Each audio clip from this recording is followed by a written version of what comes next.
ওই দিন আমার ছেলে আমাকে বলল যে বাবা ইলিশ মাছ খাবো, আমি একটা পাঙ্গাস মাছ এনে দিয়েছি আমার ছেলেকে, বলছি বাবা খাও তুমি এটা ইলিশ মাছ। আমার ছেলে ইলিশ মাছ খেতে চেয়েছিল, কিন্তু আমার কাছে টাকা ছিল না। আমি তাকে পাঙ্গাস মাছ কিনে দিয়ে বলেছি, বাবা এটাই ইলিশ মাছ। একজন শিক্ষক হয়ে আমি আমার সন্তানকে মিথ্যা শেখাচ্ছি, এর চেয়ে বড় লজ্জা আর কি হতে পারে? শিক্ষক আন্দোলনে কান্না জড়িত গলায় কথাগুলো বলছিলেন একজন শিক্ষক। রাজধানীর কেন্দ্রীয় শহীদ মিনার প্রাঙ্গণে অধিকার আদায়ের দাবিতে হাজারো শিক্ষকের স্লোগানে মুখর চারপাশ।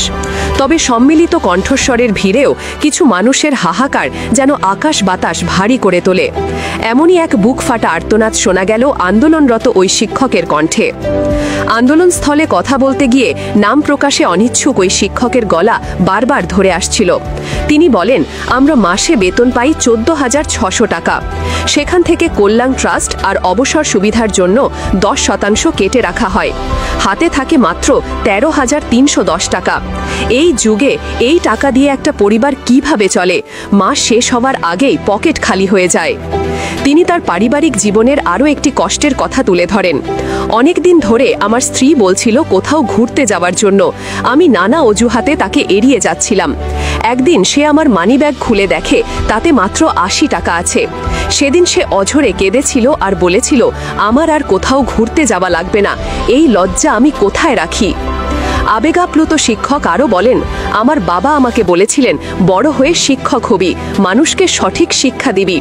সেই বাবা একদিন আমার কাছে 5,000 টাকা চেয়েছিলেন, আমি দিতে পারিনি। লজ্জায় বাবার সাথে ঠিকমতো কথাও বলতে পারতাম না। আজ আমার সন্তানকে মিথ্যা বলে সান্ত্বনা দিতে হচ্ছে। আমরা শিক্ষকরা যদি এমন অসহায়ত্বের মধ্যে থাকি, তাহলে ভবিষ্যৎ প্রজন্মকে কি শেখাবো? এই একটি বাক্যই যেন দেশের হাজারো এমপিওভুক্ত শিক্ষকের বঞ্চনা আর অসহায়ত্বের নির্মম প্রতিছবি।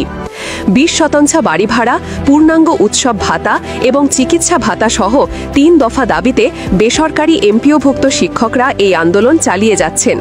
21শে অক্টোবর মঙ্গলবার তাদের এই আন্দোলন টানা 10ম দিনে গড়িয়েছে। দেশের 30,000-এরও বেশি শিক্ষা প্রতিষ্ঠান বন্ধ রেখে শিক্ষকরা তাদের কর্মবিরতি ও অবস্থান কর্মসূচি পালন করছেন। এই শিক্ষকরা দীর্ঘদিন ধরে তাদের বেতন কাঠামো এবং অন্যান্য সুযোগ সুবিধা বৃদ্ধির দাবি জানিয়ে আসছেন। সম্প্রতি অন্তর্বর্তী সরকার তাদের জন্য 5% বিশেষ ভাতা ঘোষণা করলেও তা প্রত্যাখ্যান করেন আন্দোলনরত শিক্ষকরা। তাদের মতে এই সামান্য বৃদ্ধি বর্তমান বাজার মূল্যের সাথে একেবারে সামঞ্জস্যহীন এবং এটি তাদের মূল দাবির প্রতি এক ধরনের উপহাস।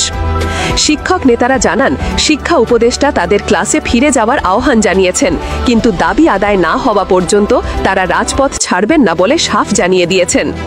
আন্দোলনরত শিক্ষকরা ক্ষোভ প্রকাশ করে বলেন, শিক্ষা উপদেষ্টা মহোদয় আমাদের সাথে এমন আচরণ করছেন যেন আমরা কোনো রাজনৈতিক দলের এজেন্ডা বাস্তবায়ন করতে এসেছি। তিনি আমাদের কষ্টটা বোঝার চেষ্টা করছেন না।